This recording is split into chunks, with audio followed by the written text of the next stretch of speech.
Hey guys! Today we're going to be reacting to PunkeyDoodles' newest video titled Fractured Fairytales and Faulty Folklore. So without further ado, let's give it a watch.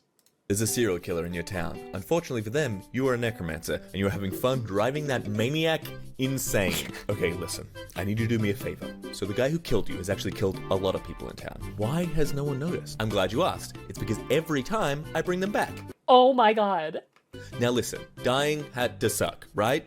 Right, but I fixed it, and I will continue fixing it. So please, don't tell the cops about the serial killer. What? He's just gonna go around? No, I get it. Listen, I understand. You don't want them to hurt more people.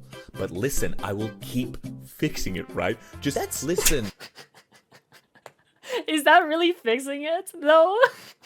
Insane! Just listen, when they see you again tomorrow, wouldn't it be so funny if you acted like nothing happened, just to f with them? Okay, that would be really, really funny, though. Oh my god, what do you think he would do?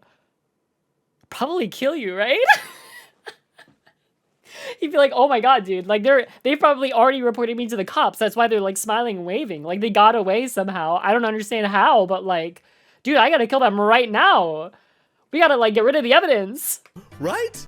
Fairy tales and fantasy, two types of people go in towers, princesses and wizards. Princesses are placed there against their will or with the intention of keeping them safe. This is very different from wizards who seek out towers to hone their sorcery in solitude. I would like a story where a princess is placed in an abandoned tower that used to belong to a wizard, and so she spends long years learning the craft of wizardry from the scraps left behind and becomes the most powerful magic wielder the world has seen in centuries, bursts out of the tower and wreaks glorious, bloody vengeance on the fools that imprisoned her. That would be my kind of story. Dude, low-key, I super fuck with that. I think that's, like, kind of woke, even. I'm down. Like, they make stories, right? Let's get it. Let's, like, actually have a full-fledged one. Or at least, like, a short story, right? Goth in the woods that keeps answering the door and sighing, going, "No, I'm not the witch. He lives over there," and points across the street to a dazzling, oh man, pretty boy wearing a gold waistcoat who's waving excitedly at them.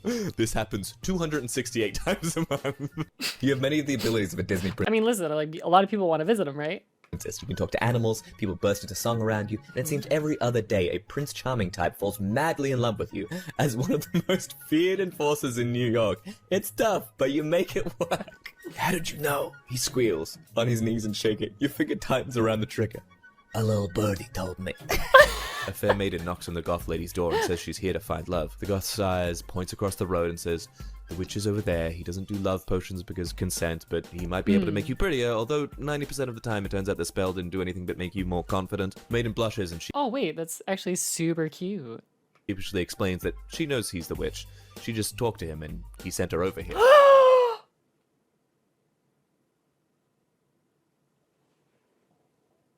I'm sorry, that's that's the confidence that she needs, right? Is it gonna work? Don't tell me it's gonna fail the 10% of the time. Goth looks over her shoulder to see the Kimbo witch standing outside his house, giving her a grin and a double thumbs up.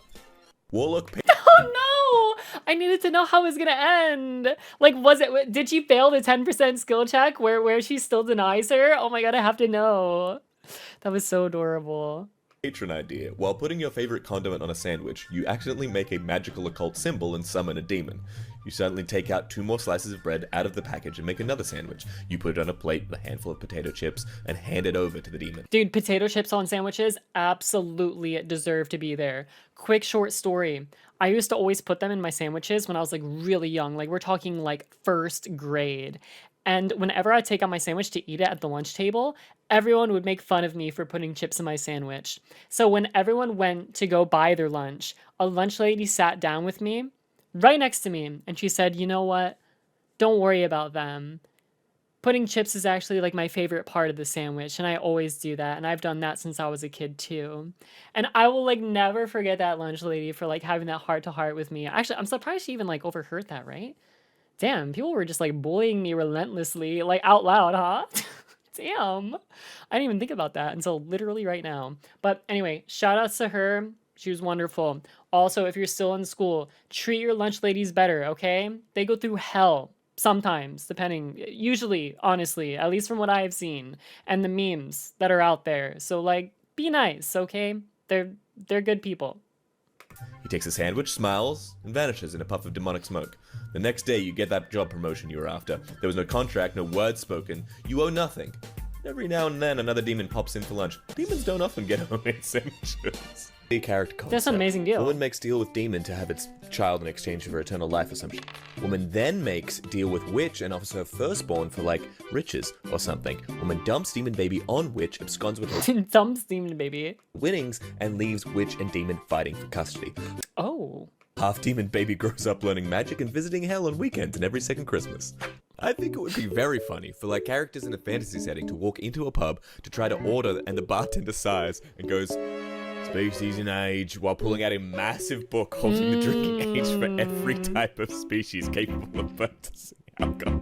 Well, I feel like you don't have to do it for like dwarves, right? Like dwarves are allowed to legally drink at the age of 0, correct? Or My hot water doesn't work. eventually you just start remembering, right? I mean, how many people are gonna be popping in? But that is very funny. That is very funny. Landlord. Not my domain. How many species do you think there are in like a fantasy world in general? Like I feel like it's surprisingly not that many. I feel like it's normally just like a couple dozens at max. I don't know. Anyway, I don't know why I'm getting caught in the weeds of this. It literally doesn't matter at all. It would be much funnier if there was literally over 1 million. So that's what we're gonna imagine actually. Firelord. No mine. Oh, you know what? I will rewind by 10 seconds because people get mad at me when I pause and then I play and they're like, you didn't understand the joke. Okay, so here we go. Alcohol. Hey, my hot water doesn't work. Landlord. Not my domain. Firelord. No mine. What? Waterlord rising up out of the sink. Who dares disrupt the mighty Waterlord, god of the 7 seas? I do. My hot water doesn't work. Oh, for real? I'll call the plumber. For real? For real? Hello, sir. May I have your name? No, you may not have my name, but you may call me John. Sir, this is a DMV, and I am not a fae. Oh, then you wouldn't mind holding this iron horseshoe, right?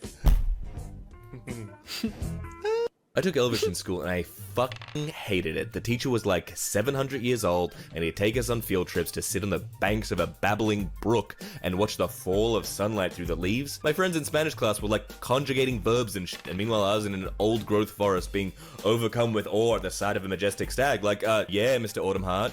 When are we gonna learn, like, any grammar? Listen to the murmur of the wind in the treetops, and you shall find the grammar you seek. Like, fuck, dude, your pedagogy leaves much to be desired. I'm sorry, but like he's not gonna live 700 years, okay? We can't learn grammar through that. It's gonna take too long. Werewolf, about to devour me. Me, makes throwing motion. Did you just pretend to toss a ball hoping I'd chase it? So I was thinking bone, personally. I was thinking bone. But also, that's definitely because I played Fear and Hunger, and in that game, you can throw a, like a skeleton bone, or no, it's a stick. Yeah, I also think of stick. Stick or bone. Anyway, whatever. It works! Throwing a stick in Fear and Hunger distracts dog for 1 turn guaranteed, if you did not know that. So now you know. Also, the really scary looking wolf, don't kill that thing. If you be nice to it enough and give it a lot of rotten meat, it can become your friend. Okay? And their name is Moonless. And they're very adorable. And the cutest doggo ever around. Just saying. you could escape? No? I'll be right back. So you see, said the royal advisor, wringing his hands, the curse states that the princess will die on the night before her 25th birthday. Hang on, said the princess. On the night before? The advisor nodded grimly. So what you're saying is that until that one specific date, I am effectively immortal. That's kind of the thing where, yeah, it's like if you learned what your time of death was, it's like, it's a strange thing to think about, you know? Technically, yes, but then the king stammered. Wow, said the princess, who was 16 and did not possess amazing impulse control. I'm gonna go teach myself how to juggle chainsaws while hang gliding over shark-infested waters. Catch you chuckleheads later. The Fae gets Well, I feel like in that reality, too, they would just, like, revive her if she does die, right? Because it's like, listen, dude, we can't be breaking the rules like that. I feel like if you learned about it in real life and you started doing shit like that, you legit just would die. Like, they give you the read of when you're gonna die, assuming you don't know you're gonna die. But then once you know when you're gonna die, then it changes when you're gonna die.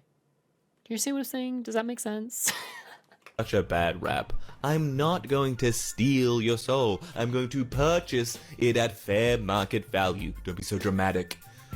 The fact that the current going rate of a human soul is roughly 1 enchanted pastry is really more of a you prop. Okay, so let me get this Damn, straight. bro. We're here to rescue a princess. That's right. At the request of a princess. Right again. And you, who will be leading the expedition, are also a princess. You're very perceptive. How big is your royal family again? We don't have one.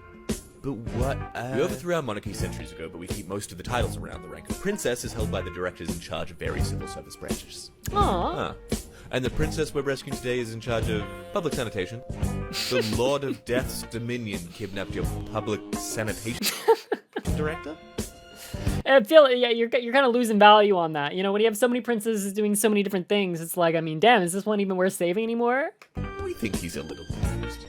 I'm sorry, no, she is worth saving, okay? Even though, listen, public sanitation is still a very respected thing. Everyone should be respected as humans. I'm just saying, though. You understand the joke, right? I feel like I'm like trying to dig myself out of a hole that literally doesn't even exist. Anyway, thank you so much for watching, everyone. I hope you did enjoy. If you want me to react to more PunkeyDoodles in general, definitely let me know because they seem really fun so far. Like, I want to watch more already anyway, so I probably will. But if you tell me to watch more in the comments, then it'll make me be like, dang, okay, I like really got to go on it because people like want it. You know what I mean? So anyway, for now, thank you so much for watching. Thank you so much for liking and commenting, and I'll see you guys over on Twitch. Bye.